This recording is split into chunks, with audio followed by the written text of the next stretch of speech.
ಆಕಾಶವಾಣಿ ಪ್ರದೇಶ ಸಮಾಚಾರ ಓದುತ್ತಿರುವವರು ಹರ್ಷವರ್ಧನ್ ಶೀಲ್ವಂತ್. ಆಕಾಶವಾಣಿಯ ನಮ್ಮ ಆತ್ಮೀಯ ಕೇಳುಗರಿಗೆಲ್ಲ ನವರಾತ್ರಿ ಹಬ್ಬದ ಹಾರ್ದಿಕ ಶುಭಾಶಯಗಳು. ಮುಖ್ಯಾಂಶಗಳು: ಆದಿಶಕ್ತಿ ಆರಾಧನೆಯ ವಿಶೇಷ ಪರ್ವಕಾಲ, ನಾಡಿನಾದ್ಯಂತ ಶರನ್ನವರಾತ್ರಿ ಆಚರಣೆ ಸಂಭ್ರಮ. ನಾಗರಿಕ ದೇವೋಭವ, ನವರಾತ್ರಿಯೊಂದಿಗೆ ಜಿಎಸ್ಟಿ ಉಳಿತಾಯ ಉತ್ಸವದ ಆರಂಭ, ಪ್ರಧಾನಮಂತ್ರಿ ನರೇಂದ್ರ ಮೋದಿ. ಫಿಟ್ ಇಂಡಿಯಾ ಧ್ಯೇಯದ ನಮೋ ಯುವರನ್ ಮ್ಯಾರಥಾನ್ಗೆ ವ್ಯಾಪಕ ಸ್ಪಂದನೆ. ಇಂದಿನಿಂದ ಅಕ್ಟೋಬರ್ 7ರವರೆಗೆ ರಾಜ್ಯಾದ್ಯಂತ ಸಾಮಾಜಿಕ ಸ್ಥಿತಿಗತಿ ಸಮೀಕ್ಷೆ. ಈಗ ವಾರ್ತೆಗಳ ವಿವರ. ಶ್ರೀ ಆದಿಶಕ್ತಿ ಮಹಾಮಾತೆಯ ಅರ್ಚನೆ ಆರಾಧನೆಯ ವಿಶೇಷ ಪರ್ವಕಾಲವಾದ ಶರನ್ನವರಾತ್ರಿ ಆಚರಣೆ ಇಂದಿನಿಂದ ನಾಡಿನಾದ್ಯಂತ ಆರಂಭವಾಗಿದೆ. ದುರ್ಗಾದೇವಿಯನ್ನು 9 ರೂಪಗಳಲ್ಲಿ 9 ದಿನಗಳ ಕಾಲ ಪೂಜಿಸುವ ಹಬ್ಬ. ಕೆಡುಕಿನ ವಿರುದ್ಧ ಒಳಿತಿನ ವಿಜಯವನ್ನು ಸಂಕೇತಿಸುವ ನವರಾತ್ರಿಯ 10ನೇ ದಿನ ವಿಜಯದಶಮಿ ಹಬ್ಬ. ಕರ್ನಾಟಕದಲ್ಲಿ ದಸರಾ ಎಂದು ಆಚರಿಸಲಾಗುತ್ತದೆ. ಮೈಸೂರಿನಲ್ಲಿ ಜಂಬೂ ಸವಾರಿ ಅಂದು ವಿಜೃಂಭಣೆಯಿಂದ ಜರುಗಲಿದೆ. ಉತ್ತರ ಪ್ರದೇಶದ ಕಾಶಿ ಜ್ಞಾನಪೀಠದಲ್ಲಿ ಇಂದಿನಿಂದ ಅಕ್ಟೋಬರ್ 2ರವರೆಗೆ 10 ದಿನಗಳ ಕಾಲ ವಿಶೇಷ ಪೂಜಾ ಕೈಂಕರ್ಯಗಳು ನಡೆಯಲಿವೆ. ಮೂಲತಃ ಬಾಗಲಕೋಟೆ ಜಿಲ್ಲೆ ತೋಗುಣಿಸಿ ಗ್ರಾಮದವರಾದ ಕಾಶಿ ಜ್ಞಾನಪೀಠದ ಶ್ರೀ ಚಂದ್ರಶೇಖರ ಶಿವಾಚಾರ್ಯ ಭಗವತ್ಪಾದರು ಪ್ರದೇಶ ಸಮಾಚಾರಕ್ಕಾಗಿ ಶರನ್ನವರಾತ್ರಿ ಆಚರಣೆಯ ವಿಶೇಷತೆ ಕುರಿತು ತಿಳಿಸಿದ್ದಾರೆ. ನಾಡ ಹಬ್ಬವೆಂದೇ ಖ್ಯಾತಿ ಪಡೆದಿರುವ ನವರಾತ್ರಿ ಮಹೋತ್ಸವ ಅಖಂಡ ಕರ್ನಾಟಕವೂ ಸೇರಿದಂತೆ ಭಾರತದ ಬಹುತೇಕ ಎಲ್ಲ ರಾಜ್ಯಗಳಲ್ಲಿ ವಿಭಿನ್ನ ರೀತಿಯ ಆಚರಣೆಗಳೊಂದಿಗೆ ಅತ್ಯಂತ ಸಂಭ್ರಮದಿಂದ ನಡೆಯುತ್ತದೆ. 9 ದಿನಗಳ ಪರ್ಯಂತರವಾಗಿ ಎಲ್ಲೆಡೆ ಬಹಳ ವಿಶೇಷವಾಗಿ ಜಗಜ್ಜನ್ಯ ಆದಿಶಕ್ತಿ ಮಹಾಮಾತೆಯ ಅರ್ಚನೆ ಆರಾಧನೆ ಕೇಂದ್ರೀಕೃತವಾಗಿರುತ್ತದೆ. ಆದಿಶಕ್ತಿಯ ಮಾತೆಯ ನವದುರ್ಗೆಯರ ಅವತಾರ ಕುರಿತು ಉಪನ್ಯಾಸಗಳು ಪುರಾಣಗಳು ಎಲ್ಲ ಕಡೆ ನಡೆದುಕೊಂಡು ಬರುತ್ತವೆ. ಎಲ್ಲದರ ಉದ್ದೇಶ ಯತ್ರ ನಾರ್ಯಸ್ತು ಪೂಜ್ಯಂತೆ ರಮಂತೆ ತತ್ರ ದೇವತಾ ಎಂಬ ಉಕ್ತಿಯಂತೆ ಸಮಾಜದಲ್ಲಿ ಹೆಣ್ಣು ಮಕ್ಕಳನ್ನು ಗೌರವಿಸಬೇಕೆನ್ನುವಂತಹ ಒಂದು ಉದಾತ್ತ ಭಾವನೆಯನ್ನು ಪ್ರತಿಯೊಬ್ಬರಲ್ಲಿ ಉಂಟು ಮಾಡುವುದಕ್ಕಾಗಿ ಈ ನವರಾತ್ರಿಯಲ್ಲಿ 9 ದಿನಗಳ ಪರ್ಯಂತರ ದುರ್ಗಾ ಸಪ್ತಶತಿಯ ಪಾರಾಯಣ ದೇವಿಯ ಆರಾಧನೆಗೆ ಮೀಸಲಾಗಿರುತ್ತವೆ. ಐತಿಹಾಸಿಕ ಮೈಸೂರು ದಸರಾಕ್ಕೆ ಬೂಕರ್ ಪ್ರಶಸ್ತಿ ವಿಜೇತ ಸಾಹಿತಿ ಬಾನು ಮುಷ್ತಾಕ್ ಅವರು ಇಂದು ಬೆಳಗ್ಗೆ 10:10ರಿಂದ 10:40 ಒಳಗೆ ಸಲ್ಲುವ ಶುಭ ವೃಶ್ಚಿಕ ಲಗ್ನದಲ್ಲಿ ಚಾಮುಂಡಿ ಬೆಟ್ಟದಲ್ಲಿ ಚಾಮುಂಡೇಶ್ವರಿ ದೇವಿಗೆ ಪುಷ್ಪಾರ್ಚನೆ ಮಾಡಿ ದಸರಾ ಮಹೋತ್ಸವಕ್ಕೆ ಚಾಲನೆ ನೀಡಲಿದ್ದಾರೆ. ಮುಖ್ಯಮಂತ್ರಿ ಉಪಮುಖ್ಯಮಂತ್ರಿ ಸೇರಿದಂತೆ ಹಲವು ಗಣ್ಯರು ಪಾಲ್ಗೊಳ್ಳಲಿದ್ದಾರೆ. ಈ ಬಾರಿ 11 ದಿನಗಳ ಕಾಲ ದಸರಾ ಮಹೋತ್ಸವ ನಡೆಯಲಿದೆ. ಅಕ್ಟೋಬರ್ 2 ಗಾಂಧಿ ಜಯಂತಿಯಂದು ವಿಜಯದಶಮಿಯ ಜಂಬೂ ಸವಾರಿ ಜರುಗಲಿದೆ. ನವರಾತ್ರಿ ಹಾಗೂ ದಸರಾ ಉತ್ಸವದ ಹಿನ್ನೆಲೆ ಮೈಸೂರು ಅರಮನೆಯಲ್ಲಿ ಖಾಸಗಿ ದರ್ಬಾರ್ಗೆ ಭರದ ಸಿದ್ಧತೆಗಳು ಪೂರ್ಣಗೊಂಡಿವೆ. ಇಂದು ಬೆಳಗ್ಗೆ 9:55 ನಿಮಿಷದಿಂದ 10:15 ಒಳಗೆ ವಾಣಿ ವಿಲಾಸ್ ಅರಮನೆಯ ಚಾಮುಂಡಿ ತೊಟ್ಟಿಯಲ್ಲಿ ಯದುವೀರ್ ಕೃಷ್ಣದತ್ತ ಚಾಮರಾಜ ಒಡೆಯರವರು ಕಂಕಣ ಧರಿಸಲಿದ್ದಾರೆ. ಬಳಿಕ 12:45 ರತ್ನಖಚಿತ ಸಿಂಹಾಸನವನ್ನೇರಿ ಅವರು ಖಾಸಗಿ ದರ್ಬಾರ್ ನಡೆಸಲಿದ್ದಾರೆ. ನಾಗರಿಕ ದೇವೋಭವ ಮೂಲಮಂತ್ರದೊಂದಿಗೆ ಇಂದಿನಿಂದ ಜಿಎಸ್ಟಿ ಬಚತ್ ಉತ್ಸವ್ ಆರಂಭವಾಗಲಿದೆ ಎಂದು ಪ್ರಧಾನಮಂತ್ರಿ ನರೇಂದ್ರ ಮೋದಿ ಹೇಳಿದ್ದಾರೆ. ನಿನ್ನೆ ಸಂಜೆ 5 ಗಂಟೆಗೆ ದೇಶವಾಸಿಗಳನ್ನುದ್ದೇಶಿಸಿ ಅವರು ಮಾತನಾಡಿದರು. ನವರಾತ್ರಿಯ ಮೊದಲ ದಿನದ ಸೂರ್ಯೋದಯದ ಜೊತೆ ಹೊಸ ತಲೆಮಾರಿನ ಜಿಎಸ್ಟಿ ಜಾರಿಯಾಗಲಿದೆ. ಆತ್ಮನಿರ್ಭರ ಭಾರತದತ್ತ ಇದು ದೊಡ್ಡ ಹೆಜ್ಜೆಯಾಗಲಿದೆ. ಜನರಿಗೆ ಸರಾಸರಿ 2.5 ಲಕ್ಷ ರೂಪಾಯಿ ಉಳಿತಾಯವಾಗಲಿದೆ. ಪ್ರತಿ ಮನೆಯೂ ಪ್ರತಿ ಅಂಗಡಿಯೂ ಸ್ವದೇಶಿ ಪ್ರತೀಕವಾಗಬೇಕು ಎಂದು ಪ್ರಧಾನಮಂತ್ರಿ ಒತ್ತಿ ಹೇಳಿದರು. ಸರಕು ಮತ್ತು ಸೇವಾ ತೆರಿಗೆ ಕೇಂದ್ರ ಮಂಡಳಿಯ 56ನೇ ಸಭೆ ಶಿಫಾರಸಿನಂತೆ ನೆಕ್ಸ್ಟ್ ಜೆನ್ ಜಿಎಸ್ಟಿ 2.0 ಪರಿಷ್ಕೃತ ದರಗಳು ನವರಾತ್ರಿಯ ಮೊದಲ ದಿನವಾದ ಇಂದಿನಿಂದ ದೇಶಾದ್ಯಂತ ಜಾರಿಗೊಳ್ಳಲಿವೆ.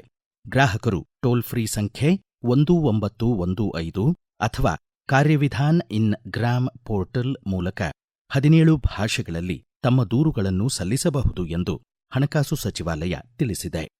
ಈ ಕುರಿತು ಒಂದು ವರದಿ.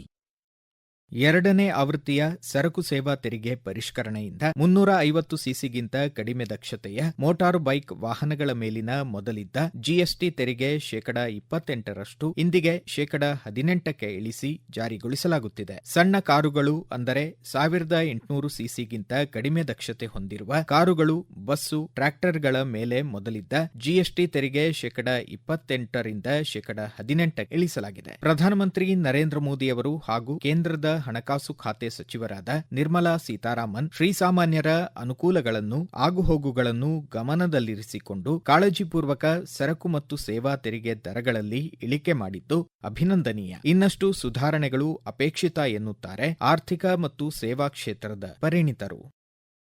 ಈಗ ಪ್ರಕಟಣೆ, ನಂತರ ಪ್ರದೇಶ ಸಮಾಚಾರ ಮುಂದುವರಿಯುವುದು.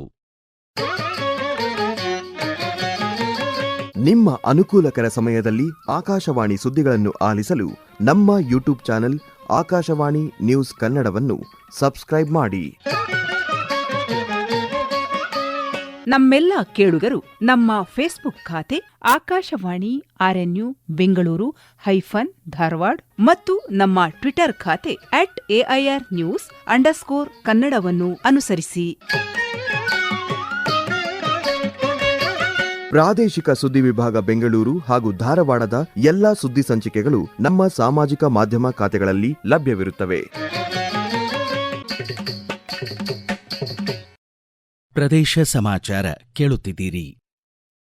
ಅಕ್ಟೋಬರ್ 2 ಗಾಂಧಿ ಜಯಂತಿವರೆಗೆ ಆಯೋಜಿತ ಸ್ವಚ್ಛತಾ ಹಿ ಸೇವಾ ಅಭಿಯಾನಕ್ಕೆ ಕೊಡಗು ಜಿಲ್ಲೆ ಕುಡ್ಲೂರು ಗ್ರಾಮದಲ್ಲಿ ವಿದ್ಯಾರ್ಥಿಗಳು ಚಾಲನೆ ನೀಡಿ ಏಕಬಳಕೆ ಪ್ಲಾಸ್ಟಿಕ್ ನಿಷೇಧಿಸುವಂತೆ ಗ್ರಾಮಸ್ಥರಲ್ಲಿ ಮನವಿ ಮಾಡಿದರು. ಗದಗ ಜಿಲ್ಲೆ ಶಿರಹಟ್ಟಿ ತಾಲೂಕು ಬೆಳ್ಳಟ್ಟಿ ಗ್ರಾಮದಲ್ಲಿ ಸ್ವಚ್ಛತಾ ಹಿ ಸೇವಾ ಪಾಕ್ಷಿಕದ ಅಂಗವಾಗಿ ಗ್ರಾಮಸ್ಥರಲ್ಲಿ ಸ್ವಚ್ಛೋತ್ಸವ ಜಾಗೃತಿ ಜಾಥಾ ಜರುಗಿತು. ಸ್ವಚ್ಛ ಭಾರತ್ ಮಿಷನ್ ಗ್ರಾಮೀಣ ಯೋಜನೆ ಅಡಿ ಸ್ವಚ್ಛತಾ ಹಿ ಸೇವಾ ಜಾಥಾದಲ್ಲಿ ಬೆಳ್ಳಟ್ಟಿ ಗ್ರಾಮ ಪಂಚಾಯಿತಿ ಸಿಬ್ಬಂದಿ ಹಾಗೂ ಗ್ರಾಮ ಪಂಚಾಯಿತಿ ಸದಸ್ಯರು ಪಾಲ್ಗೊಂಡಿದ್ದರು. ಪ್ರಧಾನಮಂತ್ರಿ ನರೇಂದ್ರ ಮೋದಿಯವರ 75ನೇ ವರ್ಷದ ಜನ್ಮದಿನಾಚರಣೆ ನಿಮಿತ್ತ ಸೇವಾ ಪಾಕ್ಷಿಕದ ಅಂಗವಾಗಿ ಬೆಳಗಾವಿಯಲ್ಲಿ ಆಯೋಜಿಸಿದ್ದ ನಮೋ ಯುವರನ್ ಮ್ಯಾರಥಾನ್ಗೆ ಶಾಸಕ ಅಭಯ್ ಪಾಟೀಲ್ ಹಾಗೂ ಹುಬ್ಬಳ್ಳಿಯ ತೋಳನಕೆರೆಯಲ್ಲಿ ಫಿಟ್ ಇಂಡಿಯಾ ಮತ್ತು ನಶೆಮುಕ್ತ ಭಾರತ ಧ್ಯೇಯದ ಓಟಕ್ಕೆ ಕೇಂದ್ರ ಸಚಿವ ಪ್ರಹ್ಲಾದ್ ಜೋಶಿ ಚಾಲನೆ ನೀಡಿದರು. ಸಾವಿರಾರು ಸಂಖ್ಯೆಯಲ್ಲಿ ಯುವಜನ ಉಮೇದಿಯಿಂದ ಪಾಲ್ಗೊಂಡಿದ್ದು ವಿಶೇಷ. स्वच्छ भारत का इरादा कर लिया हमने, देश से अपने ये वादा कर लिया हमने. ಸೇವೆ ಮತ್ತು ಸುಶಾಸನ ಧ್ಯೇಯದೊಂದಿಗೆ ಪ್ರಧಾನಮಂತ್ರಿ ನರೇಂದ್ರ ಮೋದಿ ನೇತೃತ್ವದ ಕೇಂದ್ರ ಸರ್ಕಾರ ಸೇವಾ ಪರ್ವದ ಮೂಲಕ ಪರಿವರ್ತನೆ ಹಾಗೂ ಪ್ರಗತಿಯನ್ನು ಸಾರ್ವಜನಿಕ ಸೇವೆ ಮತ್ತು ಉತ್ತಮ ಆಡಳಿತದಿಂದ ಸಾಧಿಸಲು ಶ್ರಮಿಸುತ್ತಿದೆ. ಕೈಗೆಟುಕುವ ದರದಲ್ಲಿ ವಸತಿ ಸೌಕರ್ಯ ಹಾಗೂ ನಗರ ಸಂಪರ್ಕವನ್ನು ಕಳೆದ 1 ದಶಕದಲ್ಲಿ ಬಲಪಡಿಸಿ ದೇಶಾದ್ಯಂತ ನಗರಗಳಲ್ಲಿ ಜನಜೀವನದ ಗುಣಮಟ್ಟ ಗಮನಾರ್ಹ ಸುಧಾರಣೆ ಕಂಡಿದೆ. 1,16 ಲಕ್ಷಕ್ಕೂ ಹೆಚ್ಚು ಮನೆಗಳು ಮಂಜೂರಾಗಿವೆ. 93 ಲಕ್ಷಕ್ಕೂ ಹೆಚ್ಚು ಮನೆಗಳನ್ನು ಕಟ್ಟಿ ಪೂರ್ಣಗೊಳಿಸಲಾಗಿದೆ. 2014ಕ್ಕಿಂತ ಮೊದಲು ದೇಶದಲ್ಲಿ ಕೇವಲ 250 ಕಿಲೋಮೀಟರ್ ಮೆಟ್ರೋ ಸಂಪರ್ಕ ಮಾರ್ಗಗಳಿದ್ದವು. ಇಂದು ಭಾರತದಲ್ಲಿ ಮೆಟ್ರೋ ಜಾಲ 1000 ಕಿಲೋಮೀಟರ್ಗಳಿಗೂ ಹೆಚ್ಚು ವಿಸ್ತರಿಸಿದೆ. ಪ್ರಧಾನಮಂತ್ರಿ ನರೇಂದ್ರ ಮೋದಿ ಈ ಕುರಿತು ತಮ್ಮ ಅಭಿಪ್ರಾಯ ವ್ಯಕ್ತಪಡಿಸಿದ್ದು ಹೀಗೆ. 2014 से पहले देश में सिर्फ 250 किलोमीटर ही मेट्रो रूट था. आज देश में मेट्रो रूट 1000 किलोमीटर से भी ज्यादा का हो गया है. ये सारे काम ईज ऑफ ट्रैवल को बढ़ाने वाले हैं. साथियों, 21वीं सदी के भारत को 21वीं सदी के ट्रांसपोर्ट सिस्टम की भी जरूरत है. ರಾಜ್ಯ ಹಿಂದುಳಿದ ವರ್ಗಗಳ ಆಯೋಗ ಸಾಮಾಜಿಕ ಹಾಗೂ ಶೈಕ್ಷಣಿಕ ಸ್ಥಿತಿಗತಿ ಸಮೀಕ್ಷೆಯನ್ನು ಇಂದಿನಿಂದ ಅಕ್ಟೋಬರ್ 7ರವರೆಗೆ ರಾಜ್ಯಾದ್ಯಂತ ಆಯೋಜಿಸಿದೆ. ಪ್ರಹ್ಲಾದ್ ಜೋಶಿ, ಸಿಎನ್ ಅಶ್ವತ್ಥನಾರಾಯಣ, ಎನ್ ರವಿಕುಮಾರ್ ಸೇರಿದಂತೆ ರಾಜ್ಯ ಬಿಜೆಪಿ ಮುಖಂಡರು ಈ ಸಮೀಕ್ಷೆಗೆ ತೀವ್ರ ವಿರೋಧ ವ್ಯಕ್ತಪಡಿಸಿದ್ದಾರೆ. ಪ್ರಧಾನಮಂತ್ರಿ ನರೇಂದ್ರ ಮೋದಿಯವರು ಈ ತಿಂಗಳ 28ನೇ ತಾರೀಕು ಕೊನೆ ಭಾನುವಾರದಂದು ಬೆಳಗ್ಗೆ 11 ಗಂಟೆಗೆ ಮನ್ ಕಿ ಬಾತ್ನಲ್ಲಿ ಆಕಾಶವಾಣಿ ಮೂಲಕ ದೇಶ ವಿದೇಶಗಳ ಭಾರತೀಯರೊಂದಿಗೆ ತಮ್ಮ ಅನಿಸಿಕೆ ಹಂಚಿಕೊಳ್ಳಲಿದ್ದಾರೆ. ಇದು ಮನದ ಮಾತಿನ 126ನೇ ಆವೃತ್ತಿಯಾಗಿದೆ. ನಮೋ ಆಪ್, MyGov.in ಜಾಲತಾಣ ಅಥವಾ 1800117800ಗೆ ಕರೆ ಮಾಡಿ ಸಾರ್ವಜನಿಕರು ತಮ್ಮ ಸಲಹೆ ದಾಖಲಿಸಬಹುದು. ಕೊನೆಯಲ್ಲಿ ಮತ್ತೊಮ್ಮೆ ಮುಖ್ಯಾಂಶಗಳು. ಆದಿಶಕ್ತಿ ಆರಾಧನೆಯ ವಿಶೇಷ ಪರ್ವಕಾಲ, ನಾಡಿನಾದ್ಯಂತ ಶರನ್ನವರಾತ್ರಿ ಆಚರಣೆ ಸಂಭ್ರಮ. ನಾಗರಿಕ ದೇವೋಭವ, ನವರಾತ್ರಿಯೊಂದಿಗೆ ಜಿಎಸ್ಟಿ ಉಳಿತಾಯ ಉತ್ಸವದ ಆರಂಭ. ಪ್ರಧಾನಮಂತ್ರಿ ನರೇಂದ್ರ ಮೋದಿ. ಫಿಟ್ ಇಂಡಿಯಾ ಧ್ಯೇಯದ ನಮೋ ಯುವರನ್ ಮ್ಯಾರಥಾನ್ಗೆ ವ್ಯಾಪಕ ಸ್ಪಂದನೆ. ಇಂದಿನಿಂದ ಅಕ್ಟೋಬರ್ 7ರವರೆಗೆ ರಾಜ್ಯಾದ್ಯಂತ ಸಾಮಾಜಿಕ ಸ್ಥಿತಿಗತಿ ಸಮೀಕ್ಷೆ. ಇಲ್ಲಿಗೆ ಪ್ರದೇಶ ಸಮಾಚಾರ ಮುಕ್ತಾಯವಾಯಿತು. ನಮ್ಮ ಮುಂದಿನ ರಾಷ್ಟ್ರೀಯ ವಾರ್ತಾ ಪ್ರಸಾರ ಈ ಬೆಳಿಗ್ಗೆ 7:35 ನಿಮಿಷಕ್ಕೆ.